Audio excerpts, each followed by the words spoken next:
And like the deal is, so anything that that you like don't want to address, or you're like, I don't want to talk about it, just be like, pass, and like we'll move on it. Like that's kind of gonna be my thing. Like if people want to come in and like have something serious to say, like I'll let them say it, but I don't want to like ask them a question and then feel like it's too serious and feel like, oh no, cut this whole thing. Like I don't want to do this anymore. It's like, no, just say pass. Yeah. Just say pass. Yeah.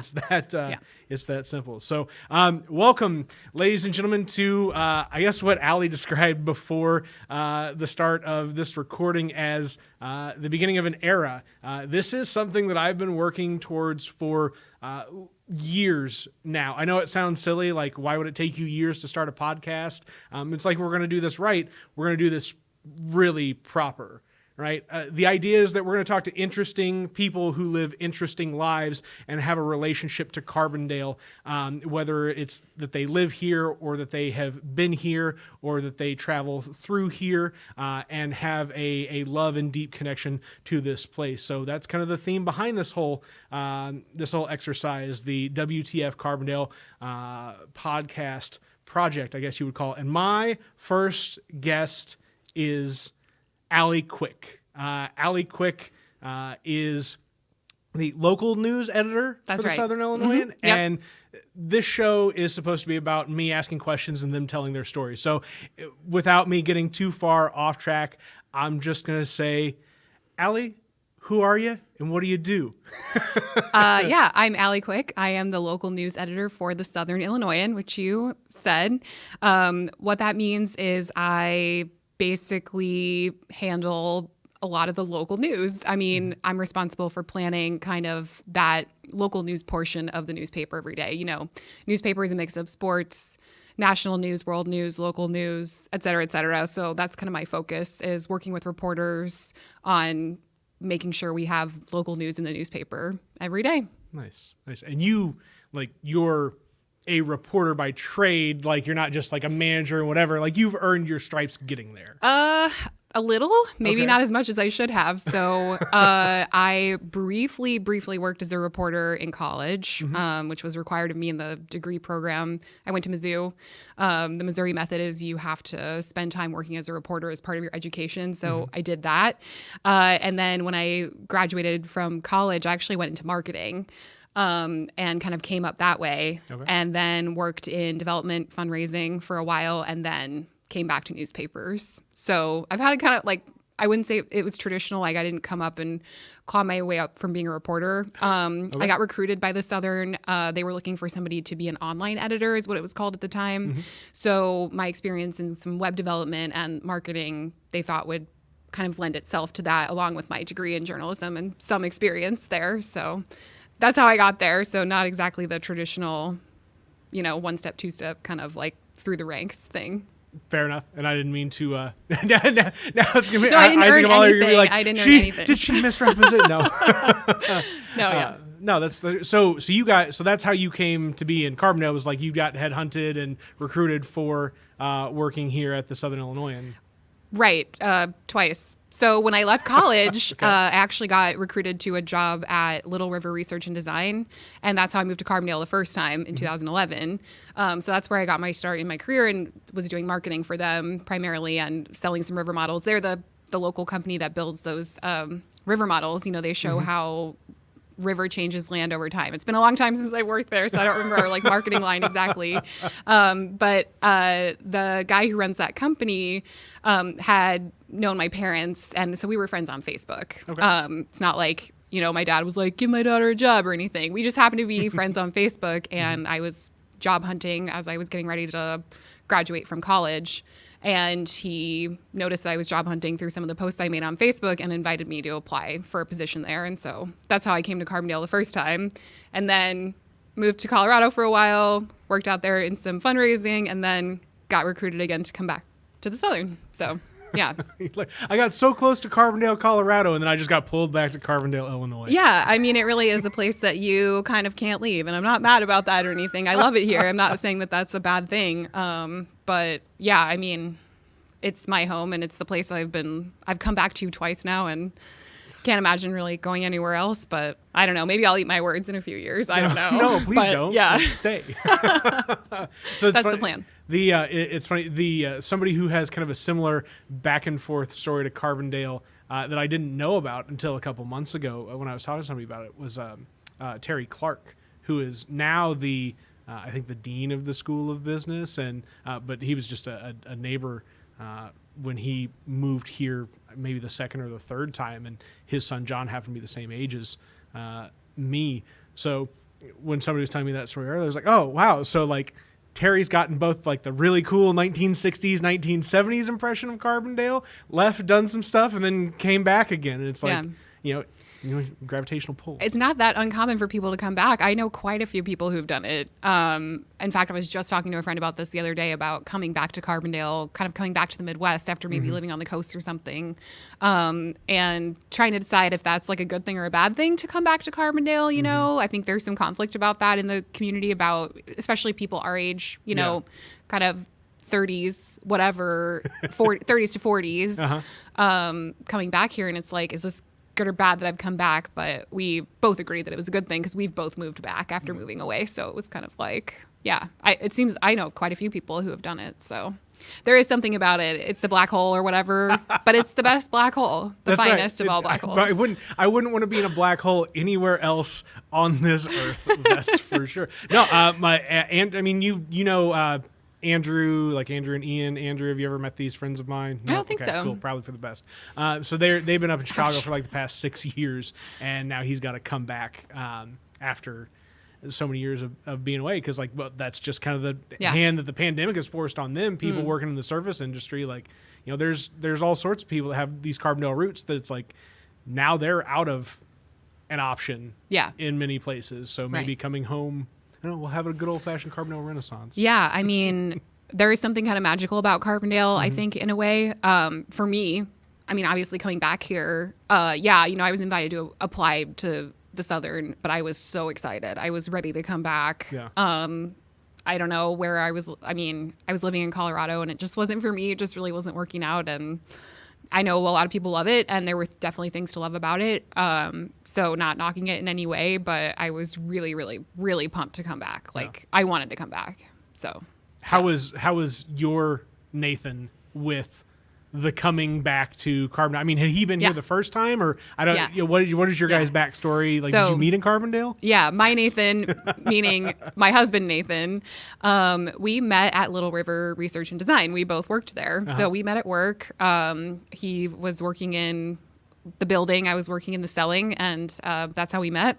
So he had come here to go to school, went to SIU, was working there, and then we met and started dating. We went to Colorado together when he got a job with the Park Service. Okay.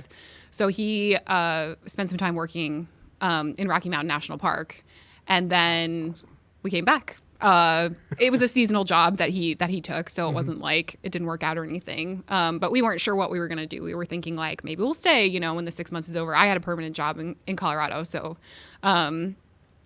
he was working at the Park Service, and we were both really excited to come back.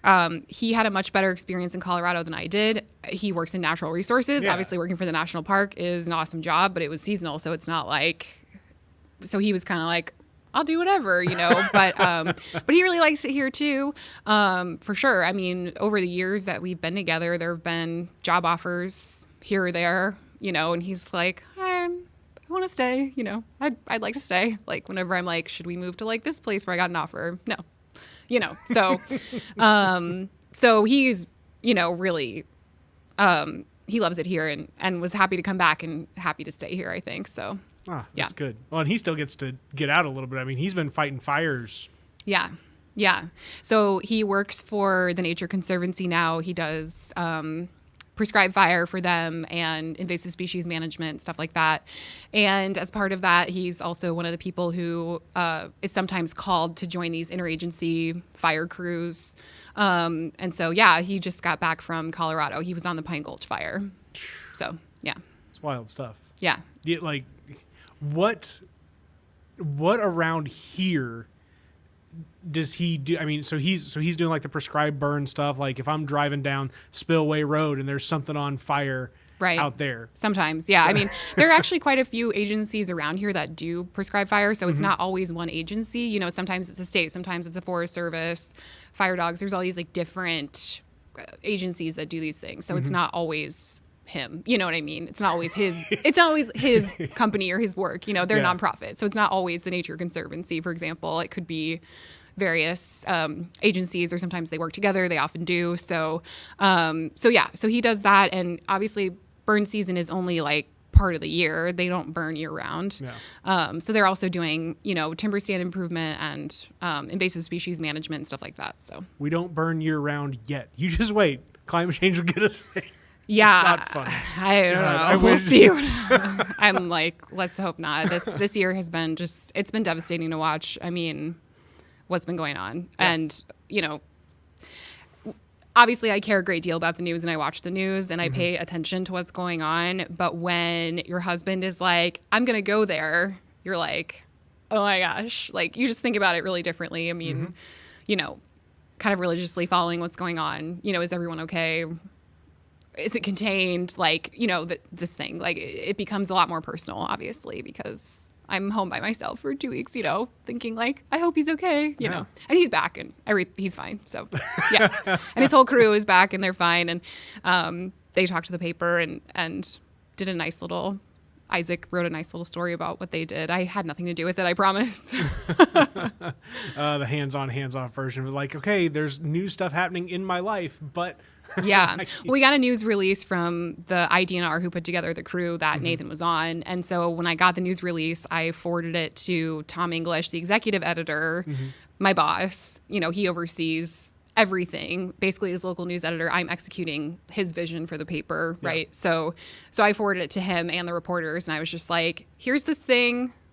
Yes, like, my husband was part of this. I recognize that, like, I'm not going to make a decision. Like, if anyone's interested, like, Tom, weigh in what you think, if it's like newsworthy, you know, because obviously I think it's newsworthy, you know what I mean? And even if I can set that bias aside, and I know I can, I still find it's best to be transparent about that, you know, with my boss and my coworkers, to be like, hey, I have a personal connection, so like, y'all decide if you want to do anything with this. So well, and how much of that comes through in like your day-to-day life, right? Like, you're a very social person, right? You're connected to a number of folks. I mean, you host trivia nights, and you're involved in nonprofits and other community activity, just like so many people are in this town. Like, where do you have to kind of draw those lines between, you know, your involvement and being able to hand something off as a news product to the rest of the team?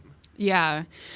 I mean, I think about it like puppies and the environment everybody cares about, so it's fine. You know, if I want to go like pick up trash and volunteer or whatever, I don't see it as a conflict, because yeah, we might report on Keeping Carbondale Beautiful, for example, or something like that, who does these like trash pickups. That shouldn't preclude me from like picking up trash with them if I like want to do that, right? Or like the stray animal rescues and stuff like that. There are many around here, and we report on them all the time. And like, sometimes they do take public money and stuff, so of course that's something we're going to be interested in. But again, it's like, it's for the stray dogs, you know. I feel like that's not like very controversial to be involved in stuff like that and volunteer for that, you know what I'm saying? Yep. So I mean, I think that you have to be a person. I'm a person, you know, I live in the community, and there are going to be things that I'm involved with. I mean, I try to be transparent about that. Yeah. You know, when I started hosting Trivia Night at Hanger 4 years ago. Is it? That's great. It's been 4 years. Like since I moved, I mean, 16, I'm pretty sure, is when I started doing it. So 2016. So yeah, 4 years. I also edit the entertainment section for the newspaper. So, you know, obviously Hanger has events going on, and we have to preview them or cover them, or, you know, whatever. That's part of it.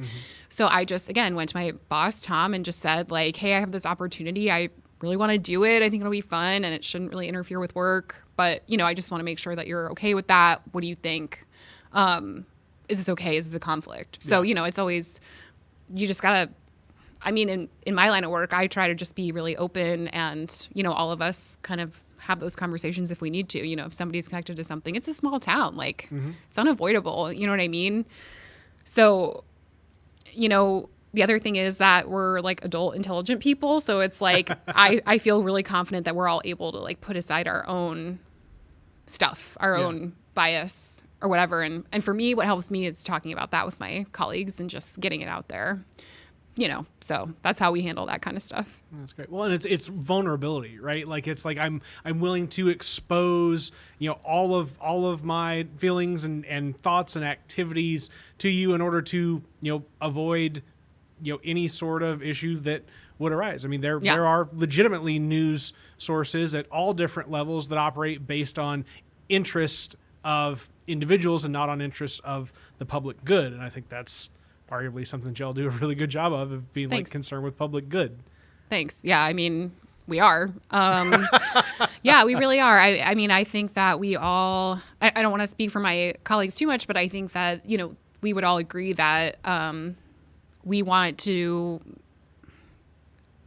make positive change in our communities. And I don't think that that's like a bad thing to admit.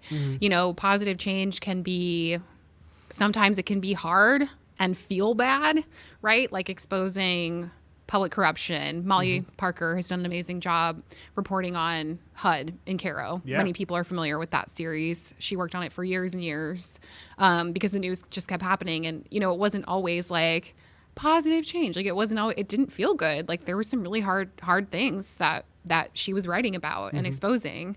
But ultimately, the goal was accountability. And, that's part of positive change is holding our publicly elected officials accountable, following where the money goes, the public money goes, So it's not always happy, but, I think that's why we're here. No, that's that's I don't mean to get too far into all the professional realm stuff, right? There's so much more to this conversation I want to have, but it helps to establish context, right? That people understand that you're both part of the story and telling the story, right? And I think that's a lot of we try not to be part of the story, right? Yeah, we definitely don't want to be a part of it. And like I said, there are times where people say, this is my childhood friend. This is my cousin's husband, whatever, and there are those times where we just have to say, I can't touch it. Yep. I'm not going to touch it. And so, I mean, we recognize we live in a small town and that there are going to be those overlaps sometimes. But in our newsroom, we try really hard to keep those things separate. Yeah. And so again, that's where the communication comes in with all of us, just kind of like understanding where the other people are at and just feeling comfortable to say like, hey, I have a conflict on this. Like, I just can't be the one to do it. And that's fine. So and it comes out looking right on the other end. So you talked about being a barfly. Were you a barfly before Carbondale? A little bit. Yeah. So I went to Mizzou. I came here right after college. So I went to Mizzou, and that's in Columbia, Missouri. And there was a bar right across the street from the Missourian building. That's the newspaper. And that's where, the like J school professors have their offices and stuff. And, the Tin Can was right across the street from the Missourian. And so I would, after school or work or whatever, I found myself at the Tin Can pretty often. That was kind of my first taste of like being early 20s, 21 and like having a home-based bar and knowing the musician who had a weekly show there every Thursday. Like just kind of that like very familial, homey feeling of like, they know my name. They like know my drink order and like what song I want to hear and stuff. Right. So yeah, I found that to be really comforting when I was like just old enough to go to bars. Yeah. So I guess I've been a barfly since I was old enough to be one. Well, it's like PK's knows your drink order and they know your name, but you also know that they're just going to play heavy metal music. And that's hey, I can pay for the jukebox, at PK's, and I definitely have got in there and played some things that I don't know, I mean, I feel like it used to be more like that. Now I feel like, I mean, that's the good thing about PKs. It's very come as you are, right? I had a friend who is like, he's still my friend. He just doesn't live in Carbondale anymore. That's why I'm using the past tense. But he's very much alive and well and will be back to visit when it's safe to do so. But he was known around town as just kind of an eccentric character, goofy guy. And he would wear these like costumes just on a regular day, tracksuit with like a necklace and just weird stuff, right? And he kind of wanted the attention. Like he's very funny and it's fun. Like he's dressed up and people want to take pictures with him because he's just like kind of a bubbly guy or whatever. And we would go to PK's and he would just be like, because like nobody would say anything, you know? I mean, it's very much like come as you are. And I feel like, you know, PK's has maybe a reputation or has had one over the years, but I've always known that place to be just like safe and come as you are and, you know, very little judgment there. I mean, unless you're really like doing something bad and being a bad person, you know, I mean, play what you want on the jukebox. We all suffer through each other's jukebox music, like whatever, you know? So I'm waiting for a while to finally just like plug in at like an iPod connector and be like, that's it. We're controlling it from behind the bar until it hits 8 o'clock and then you guys can mess with each other. I don't know. I think the like, what are you going to get on the jukebox is part of the charm sometimes. So, and that's, you know, again, what I like about PK is it's come as you are and it's kind of, it's home for all kinds. You know, you hear all kinds of different stuff on the jukebox. And I think that reflects kind of the diversity of the people who hang out there, which is what I like about it. So, no, yeah, I agree wholeheartedly. Again, just glad that's gonna stick around for a while. Yeah. Through thick and thin, pandemic and all. So on other bar activity, you said that 4 years ago is when you started the trivia night. Had there been trivia at Hanger before? Oh yeah. Okay. Oh yeah. Yeah. And I used to go and play. I mean, that's how I even got in that situation anyways, because I would go and play trivia with friends and we were there like every week. We were regulars, you know. So I got to know some of the people who worked at Hanger. And so like years later when it was like, hey, we might be looking for somebody or whatever, I don't even remember how it went down. I think I guest hosted once when somebody was out of town or something. And then started hosting a few months later. So yeah, just by going a lot to trivia and enjoying trivia and knowing some of the people who work there. So nice. Yeah, I mean, and currently during the pandemic, trivia is happening at Hanger right now. I'm just not hosting it. So somebody's filling in for me. So nice maybe it's the end of my run. I don't know. I hope not. I want to go back. That's the plan eventually is to go back. And somebody else is hosting right now. And they're not doing like paper and pencil answer sheets, which is good. You know, I worked with the guy who's hosting it right now to set up some electronic answer forms and stuff like that. But yeah, I'm taking a little break. You're right like, now. I'm gonna set up all the systems, and I'm gonna be the one that can manage it, and I will have my way back at the trivia. No. I mean, I hope. Yeah, I mean that's the plan. The plan is that he is filling in temporarily until I'm ready to go back, which is really nice. I miss it a lot. I have like a hard time even thinking about it. Sometimes I just miss it. But yeah, I mean, so it's still. I mean, it's been my thing for 4 years, and I kind of have made it my own. I think. You know, I made some theme nights and started doing that, and we've had a lot of fun doing that. And you know, so I think if something's gonna happen with trivia, like I'm gonna be the one to do it. And so I was like, this guy's filling in, like he's not really responsible for it, like he's kind of helping the bar out and like having a good time, I hope, and all that. So I'm like, hey, let me help you. Like I've already thought about this, and I know exactly what you should do, you know. So I just thought it's more like helping because I've just done trivia for so long. It's like second nature. I can like do it in my sleep. So nice. Yeah. You'll be a game show host at some point in time in the future. Dream job. Is it? I mean, yeah, I would love that.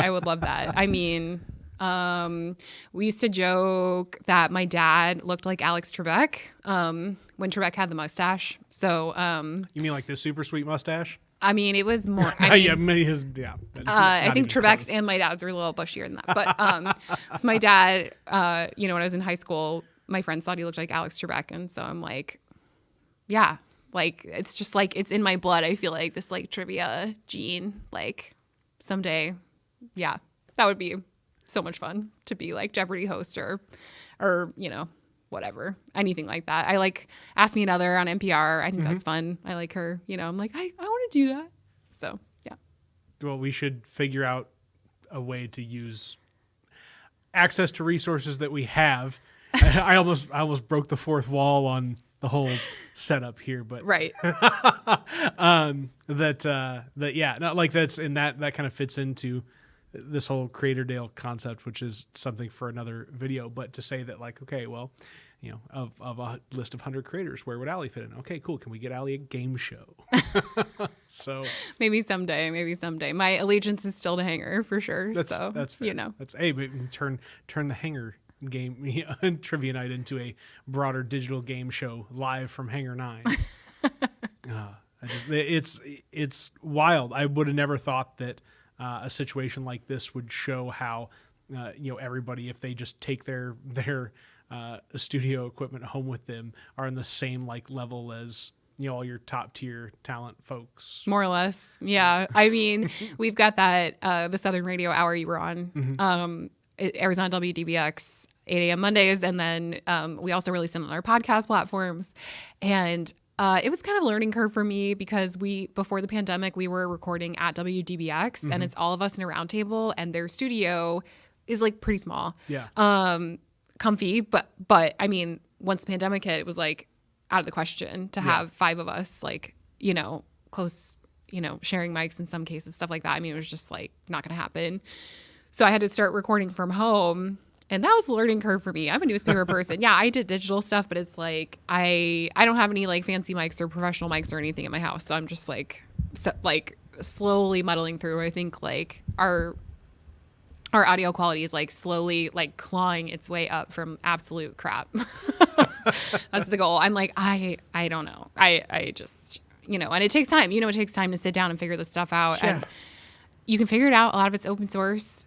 Perfectly capable, but it's like there's so many hours in a day, so I was struggling with that a little bit, of like feeling like I was really on par, like listening to podcasts and going like, they sound so good, like, I'm still trying to figure out how to do this remotely, it's tough. So where was that an idea that you had presented? Did that come down from corporate? Was it a collaboration within the office? How did that? So let me think. I'm trying to remember. I think it was something we kind of talked about doing around the office, of just like, we should do that someday. We should do that someday. We should do that someday.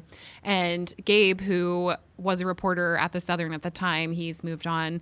But yeah, I remember he basically was like, let's do it today. Let's do it today. Like, he was very much that person that was like, you keep talking about this. Let's just do it. Let's just do it. And so we'd been looking for ways to kind of collaborate with WDBX over the years. And I think something happened where their Monday schedule changed and they were looking to fill it with just different stuff. And I don't remember who approached who, but it was something that I kind of like told the reporters about, like, I guess we should do this at some point. And Gabe's like, we're starting it today. And everyone was like, okay, Gabe, whatever you say. Like, I guess we're starting it today. So, yeah. Were you, do you like it? I mean, are you a fan of like hitting expanding the media platforms? Yeah, I am. I mean, I feel like it's WDBX's community radio, and, I can't just go on there and be like, buy the Southern, buy the Southern, buy the Southern. Yeah. But, it's like don't forget about the Southern. Like, that's kind of how I see it, is like, hey, like, if you didn't know, like, we're doing this work 7 days a week. Like, here it is, in case you missed it, kind of thing. And I very much love podcasts. I'm that I just like to multitask. I like to have noise in the background. I grew up in a house that was like NPR 24/7, just like always some noise on or whatever. So I'm still just like that. And so I love that, just like a different option. I like those little podcasts that cover some news and go in depth and different things like that. I mean, ours is very highlights. It's an hour-long show. There are 3 reporters who work full-time for the Southern, correspondents, sometimes join us, sometimes special guests like you came on the show. And so, it's just hitting highlights is what I see that we do, is just kind of like one of those shows where it's like, from the past week, here are like the big moments if you missed it. So, yeah, I think it's fun. And, it's extra work, and newspaper careers aren't known for making you rich. So, it's a labor of love, but I do really like it. I mean, I don't know. I think I'm kind of like one of those annoying people that just like pops everywhere. Like, hey, did you know I like host this thing in Hanger? Hey, did you know I also like, work at the paper? Hey, did you know I also like have a radio show, and I do the magazine, and I do this thing? It's like, here's my face again. I don't know. I feel like you can relate.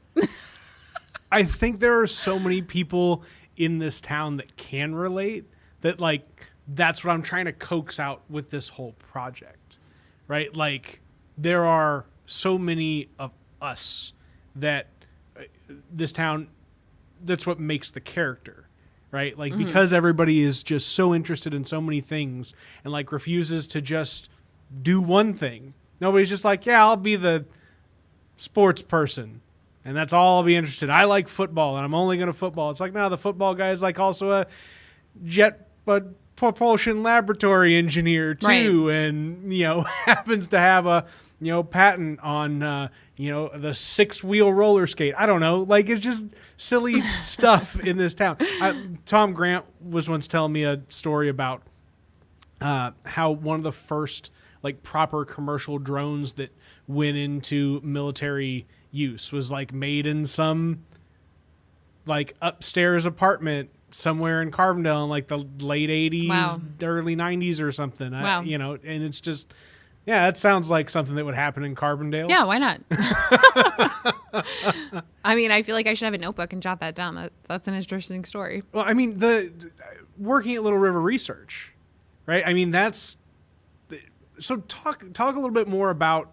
I mean, do you have enough recollection on that job that you feel comfortable? Okay, so like, I've seen it when it was in the smaller building there on 13, and then when it moved out to 51, and shucks, I saw Carbondale Spring folks building chicken coops. So cool, using that space. What? Excuse me.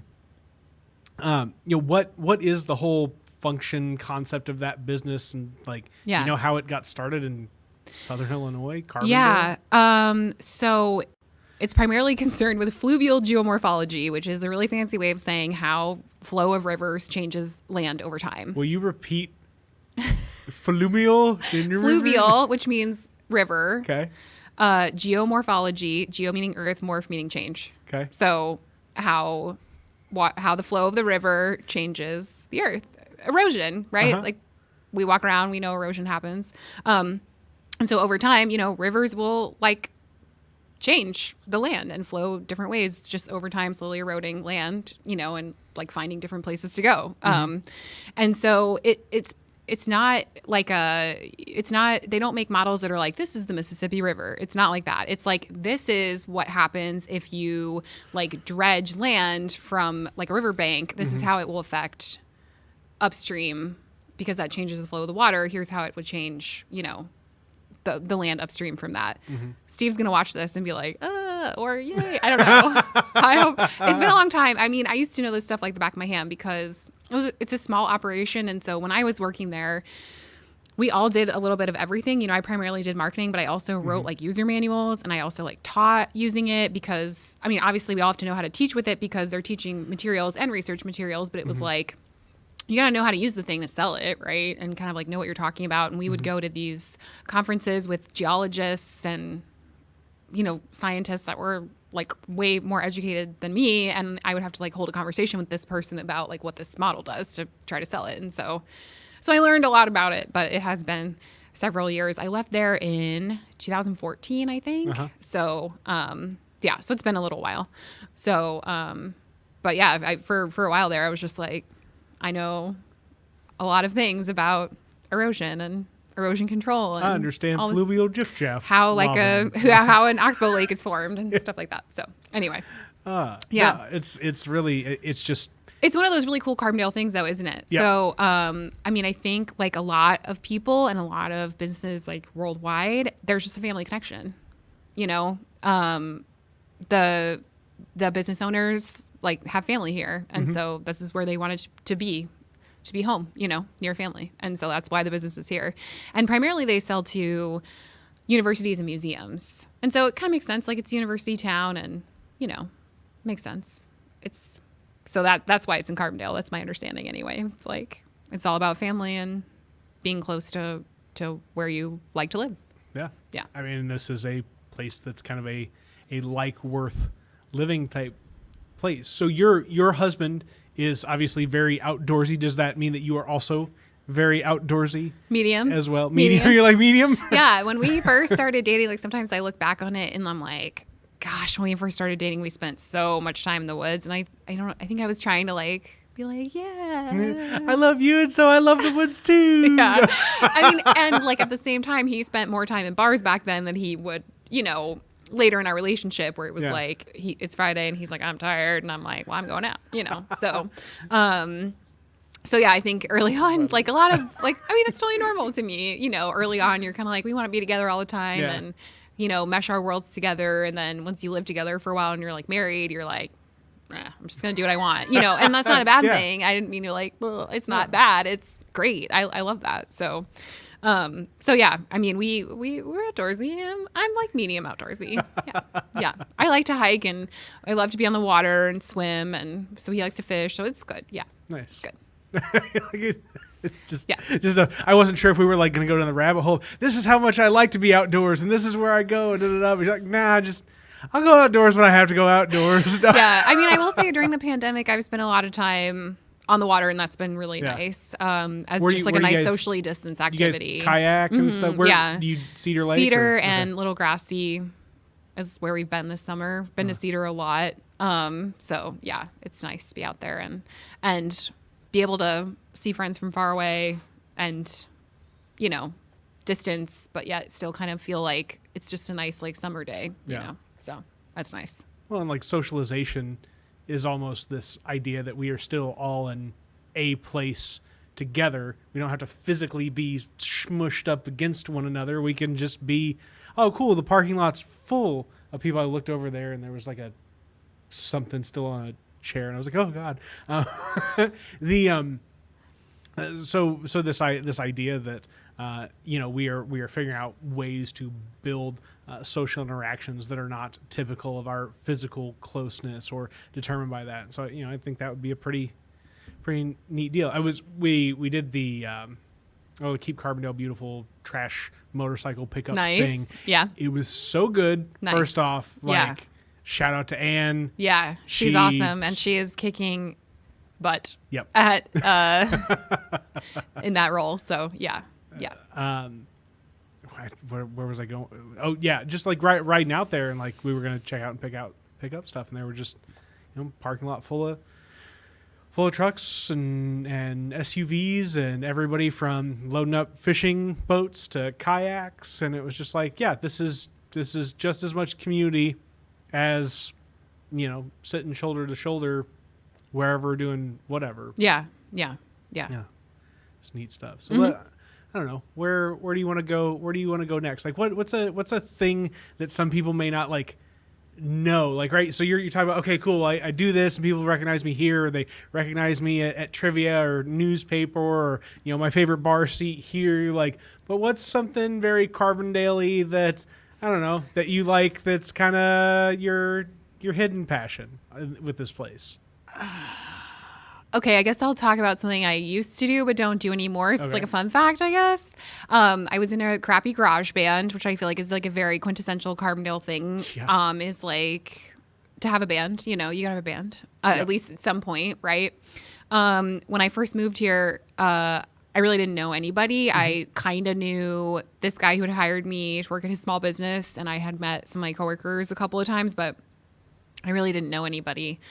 And that was the first for me to move somewhere where I just like knew no one. Yeah. So I was at PK's one night, and this like really goofy weird guy comes up to me and says, I noticed you've been admiring my tattoo. And I was like very offended by that. I was like 21 and thought I was like so hard. And I was just like, you're hitting on me, whatever. But we got to talking, and he was like, let's play music. You play music or whatever, just talking, whatever. Yeah. And so, you like to play music. Okay, well, let's hang out tomorrow and we'll work out a song, and we'll go and do open mic night at Hangar on Monday. This was like Friday. So like by Monday we were going to go do open mic night at Hangar. And I don't know anyone. This is like the first friend I like made in Carbondale. And so we got together, we played music and played open mic night. And that was such a rush for me to be like, within like, just a month maybe of moving here, like already being on stage at Hangar open mic. Right. But it was still just like, oh my gosh, I'm like young and stupid and I don't know what's going on. And I'm not very good at my instrument, but, and so we just started playing music together after that. And, I was like, we gotta have a band. And so we started a band, and we got together, 3 of us, in a gross Carbondale basement. Because there's no musty. better place to start a band. So. Yeah, I mean it's the perfect place. And so we called ourselves Heavy Folk. We did not take ourselves very seriously at all. It was just all about having a good time. We never had a gig. But somebody was like talking trash about us apparently and was like, they're not a real band if they don't have stickers. So of course we made a logo and made stickers like the next week. We were like very motivated. Like, we are a real band. We have stickers. But we had so much fun, and I learned a lot about writing music. You know, we did write our own music. Mm-hmm. We played some house parties, also like a very Carbondale thing to do. Mm-hmm. It was just so fun, you know. We would bring a smoke machine, and we had like a theremin. Like, we were just having fun. And you know, we were never, I mean, we recorded a few songs just like at home. You know, my friend is really good at that stuff and recorded mm-hmm. us. And so that it lives out there. It's out there. That music is on the internet. All right, name it one more time. The band is called Necropostrophe. I thought you said it was like something folk. What was? That was our genre. We called ourselves Heavy Folk because I play ukulele, and so it was like punk folk, where it was just like it was that punk rock inspired. Lyrically, it's immature. Let's say that, a little immature. Uh-huh. You know, it would have an explicit label if it were sold in stores, mm-hmm. which it won't be. But so, you know, and so we kind of had that punk influence of being kind of like DIY, and we were just kind of having fun. We didn't care what anybody thought, and you know, whatever. It was just fun, but it was a good learning experience for me. I mean, as goofy as it was, and as much as it was like, yeah, we never had a show, like whatever, and I haven't, you know, I'm out of practice now, and who knows, but I learned a lot about writing music, like just actually pushing myself to do it and having somebody accountable to and accountable to like practice. And, you know, being like a woman in my 20s, like trying to figure out who I'm like growing into, and just, you know, I've struggled with like self-confidence, which I think a lot of us have. And, you know, that helped me just kind of be like, you know, I gotta like get on stage and like play, because like that, like these two guys who was like my idea to start this stupid band in the first place, you know, they want to practice and play, and so it's like I gotta just like get over it and like get on the mic and sing and play my instrument and mess up and figure it out. So I mean, yeah, not to get like mushy or anything, but it was like very goofy, and if you listen to Necropostrophe, you'll be like, oh my god, because it is immature, like I said, but we had so much fun. So and I learned a lot. So that's very Carbondale, right? Yeah. To me it is. It's a place where you can just be yourself. Like, it is so, like, in my experience, like I met just a really great like ragtag band kind of group of friends who were like pretty different from me, and you know, so I learned a lot, and I just got to have fun and be goofy. Like that's what I love about Carbondale. And that's why I'm so excited that you like were so ready to do stand-up comedy. Oh my god. I know. Like, yeah, I think I even like when you said that, you were like, oh, you could do stand-up at our like open stand-up show or whatever that you had Sundays.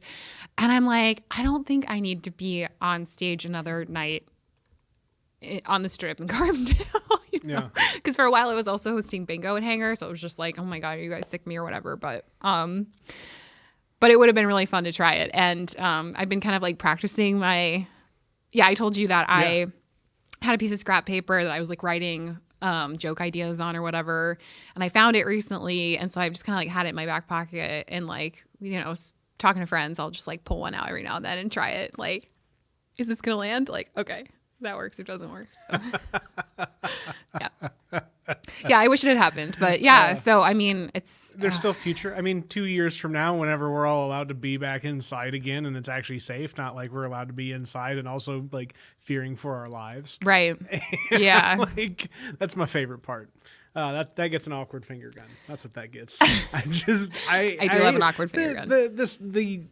Whatever the news article was a couple days ago that was like, well, even after the vaccine, we're probably going to be wearing masks in theaters for like the next year after that. And it's like, yeah, because like additional precautions and like to properly stop all of this, you know, spread of the virus. And so, yeah, anyway, getting off track again. So I'm excited for I hope that you're able to maintain the interest and the passion towards an additional form of performance in by the time we can have performances again, like you said, who knows what it's going to be like. I mean, that's really scary for me to think about. And,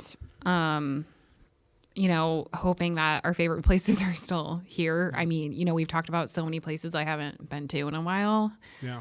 And that is hard. I mean, it's hard. I feel bad. I know people are going and like, it's probably fine, but I don't know. Yeah. And I mean, you've got to support yourself before you can support an organization, because you want to make sure that you're in proper straits to feel comfortable supporting an organization. So, I mean, it is reasonable to both be in space as well as to be like, I'm still going to keep paused from it. Right. What I mean, outside of the obvious PKs, hangar, what are you missing? Like, what is there like one thing specifically that you just like, I want it back? Well, I miss my family. I really,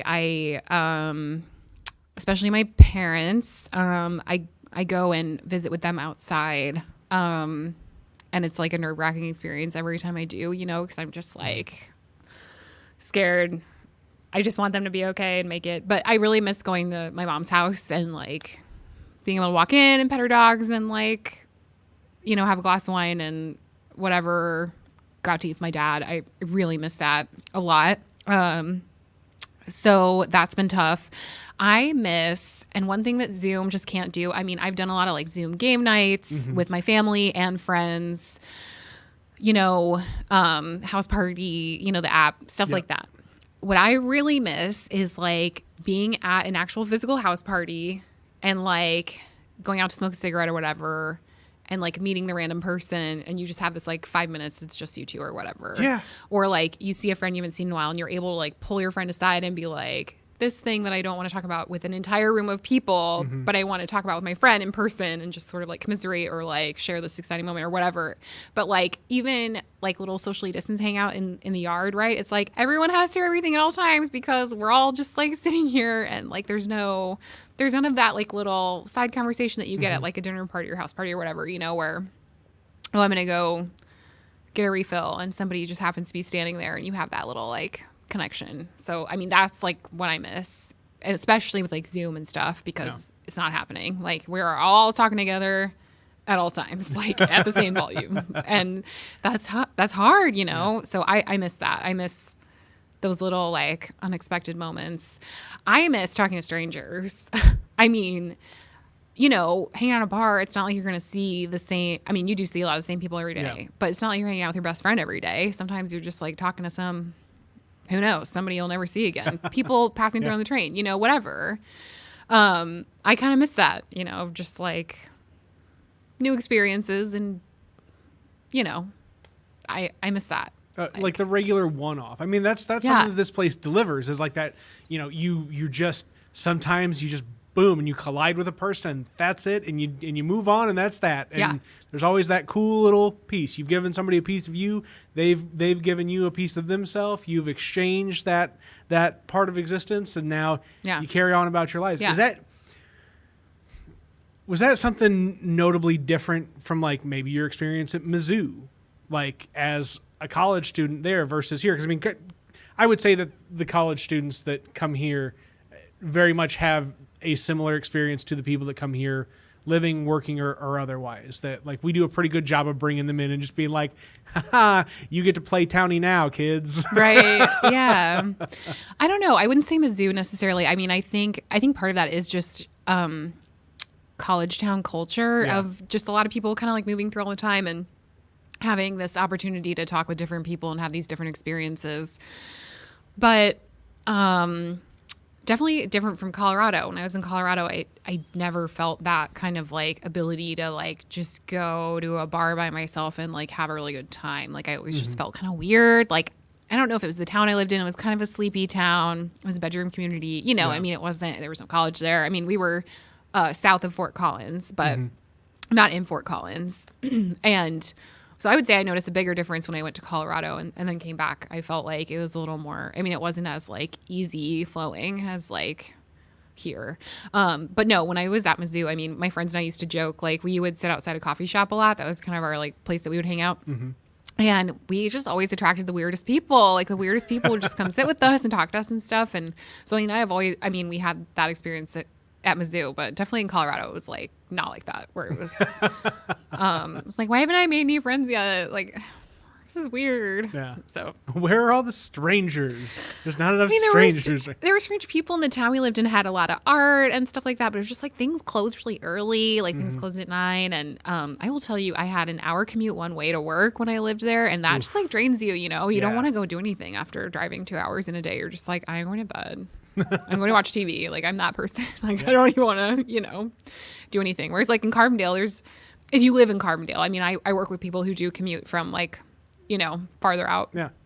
So some of us are commuting, but for me, like living here has usually meant like being able to like bike or walk or whatever. And I don't know, that just makes me, it feels better. It just feels better to be like close to where you work. And there's just like more time in a day when you're not commuting, which is something I think the pandemic is teaching us too, right? There's more time in a day when you're not commuting. Now maybe we're spending that extra time still working. But you know, I think some people I've talked to at work have said like, they like it because there's no commute and you just kind of start when you're ready to start and end when you got to end. And there's some nice things to working from home. So what neighborhood do you and Nathan live in? Like, I'm just like your experience just as a neighbor in a space. Like that's an interesting. I mean, do you live over kind of by the Southern or? No, we live in like the professor slums. They still call it that. Yeah. That's a better name for it than what some other people may call it. So yeah. Oh, I don't know if I've heard anything else. Oh yeah, no. Professor slums is the clean version of that phrase, okay. So. So that's where we live over there. Nice. So Halloween, we live in the Halloween street. You know.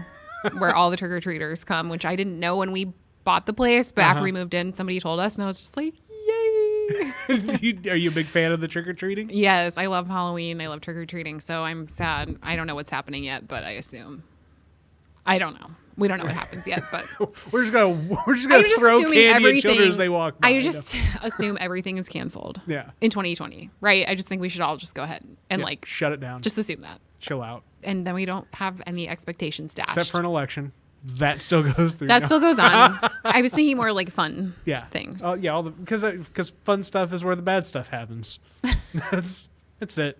I mean, this is the anti-fun virus. That's what it is. Yeah. It's like, what do you mean? Why can't we all get sick doing stuff that we don't like versus doing stuff that we do like? That's partially true, yeah. But it's also true that this is like making people sick at work and congregate settings and stuff like that in prisons and nursing homes and stuff like that too. So I mean, like it's a lot. It's a lot. Yeah, I mean, everything is 10 times scarier than it ever was, I feel like. Basically, it's like, that's the reality. It's like, fun is scary, home is scary, like, everything's scary, I think, for a lot of people. Yeah. No, you're absolutely right. Not to be a downer. Hey, man, it's going to be this interesting, reflective moment in time where it's like, you can't not discuss the pandemic in everything that you do. Because it is all encompassing, right? Like there's simply no escaping it. And so you have to acknowledge in every action that you take, whether it's walking outside in the morning and putting a mask on when you enter a building, or, a piece of performative art, where you're just like, hey, we're doing this, but also, haha, pandemic, right? Like, all the folks that I've engaged with over the past several months, it's like, we're going to talk about it a little bit because we can't not. We're going to talk about how this is great, but let's try and do normal at some point in time. We'll see you then, folks. Thanks. Right. Yeah. I mean, it changed absolutely everything. I mean, everything is different. Overnight. Yeah. Not really overnight, but like pretty quick, I think we all will look back and remember those like week before and like how each day it just seemed like a little more like, so, yeah, to me, it was like a gradual change, but it seemed really fast. Yeah. I don't know.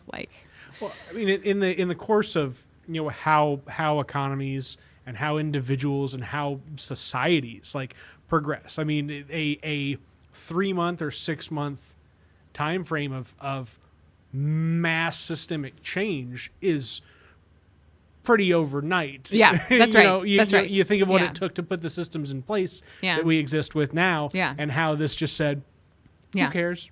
We don't care about your systems No. that you put in place or Right. how you put them. You're done. Goodbye. Yeah.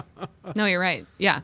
So yeah, in geologic time, it was Yeah. overnight. Yeah. Sorry, But- I should have been. I should Or have been lifetime more, time. In Yeah. in flugomorphin water flowing time. It was.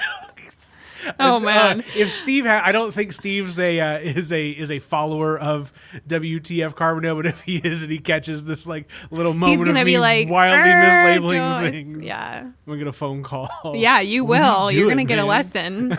Yeah. On an M River model someday. Is the river model that was has Little River Research built anything for the Science Center before? Is that a Yeah.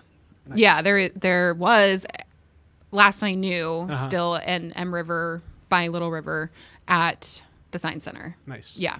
Yeah. No, I think it would probably still be the same one. It's like dead center because it's a huge draw. Like you fun, walk in yeah. and immediately it's like, yeah, I want to throw the boats. I'm gonna watch it go down. I want to put the dam here, and I want to Exactly. let the water flow there. And Adults do the exact same thing. I can tell you. Like, put Yeah. the boat here, put the dam here, dig this out, see what happens. Yeah. we're tinkerers. Yeah. Yeah. It is really fun. I mean, it's a really cool thing that he's made, and a cool thing in Carbondale for sure. Yeah. So yeah, fun. And I met my husband there, so I have like nothing but good things to say about it, you know? That's phenomenal. So, did you ever think that life would bring you to a space like this, or do you I mean, kind of a destiny type thing? Like you are a personality that fits here, and this place is a place that fits your personality. I feel like, would you have it any other way? No, but I never expected it. I mean, I'm from St. Louis. I grew up in St. Louis, and so I know St. Louis isn't like a real city, especially to like our Chicago friends or whatever, but it's a city, okay? Yeah, like it's we a have proper city. multicultural cuisine and like city things. We have city things, okay? Bands come there. You have emos. Gross. You know what? I just want to say all pizza is good. All pizza is good. And Emos some ain't pizza? kinds you might like better than others, but I'm not wrong for liking emos. And you're not wrong for not liking emos. We should all hold hands and sing after the pandemic is over We had a really good all podcast pizza is here, good. Alee. All pizza is good pizza. This is like, this is my life slogan. All right. It's all bread, cheese. It's all bread and cheese. It's good. Anyway, some of it's crackers and cheese, which is also good. So what was I saying? Oh, yes, St. Louis. Okay, sorry. Yes, we had to go down that road because I had to say I was from St. Louis. So I'm from St. Louis, and so that's like a city technically, And so I went to Mizzou, which was like a smaller town in St. Louis, obviously, but a little bit bigger than Carbondale. Quite a bit bigger. But so I just thought that like my college experience was going to be like it for me with small towns. Like I'm going to blow this coop and go to Seattle or Chicago or whatever, And so when I was like, okay, I think the path is leading me to Carbondale, Illinois, which I've like never really heard of or like been to, and seems really small and sleepy. I moved here in the summer, so I was like, there's nothing here, Yeah. Which now I understand summer's the best time to be. Oh my God, isn't it great? Best. I love being in town here. It's so nice because, like, especially the people that are left over that like have stayed through the summer that maybe leaving in a couple years because it's not their permanent place to be, and they're just like when they really absorb in a Carbondale summer. Ooh. Yeah, summer's just fun in Carbondale. It was like a lot of walking, swimming. There's just like lots of great outdoor stuff to do. I'm a summer person, so I'm just like it's the best time. Sunset concerts, all that. Except for 2020, of course, when everything was canceled. But yeah, so I, when I first moved here, I was like, I'm going to stay for 2 years. I'm going to work at Little River for 2 years and like get some really good experience. Like this is a really cool opportunity where this guy is like taking a big leap of faith on me as like a recent college graduate to kind of like make this job what I want it to be. And, so I'm going to like learn a lot and take this opportunity to learn a lot. And then I'm going to like move on and do something else and maybe go back to journalism or like whatever, but move up and out or whatever. And, I fell in love, not just like with my husband who I met, but also like just the place and like the friends I met and the culture and, all that stuff. So, yeah, I did not expect to still be here.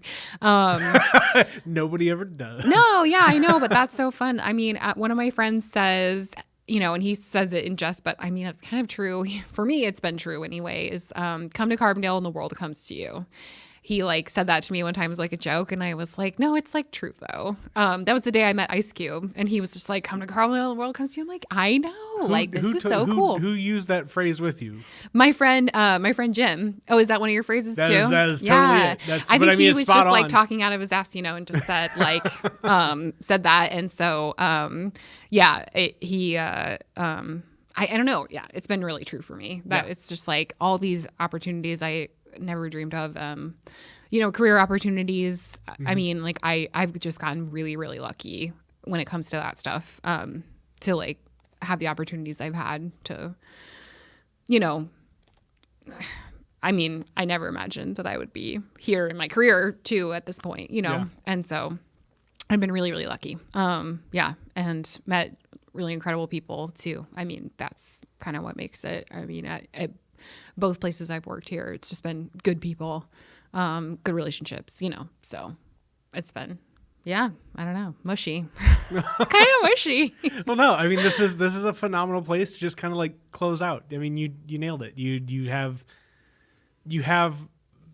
the proper emotion that somebody needs to have about this place to succeed in this place. Mm-hmm. Right. Like you got to have drive, but you got to have like the sentiment that goes along with it. Yeah. So, as I'm like fumbling around being like, what buttons do I press next? Any other last thoughts as I was kind of looking for like a natural transition out of this thing, and I just was like, let's dynamite that idea and let's go into final rounds. Let's press some buttons. I don't know. I mean, if I'm allowed to, I'll just say that you can visit the Southern Illinoisan at the southern.com. The southern.com.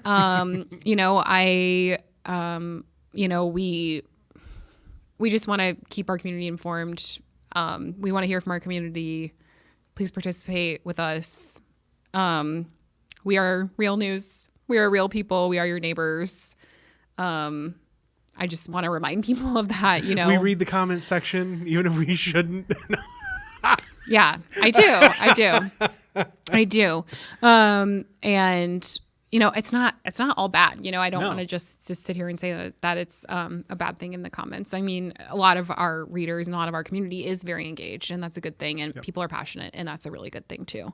And, I just, I think sometimes it's just easy to forget that, especially with some of the changes that have happened at the Southern over the last couple of years with our printing going to St. Louis, some things like that.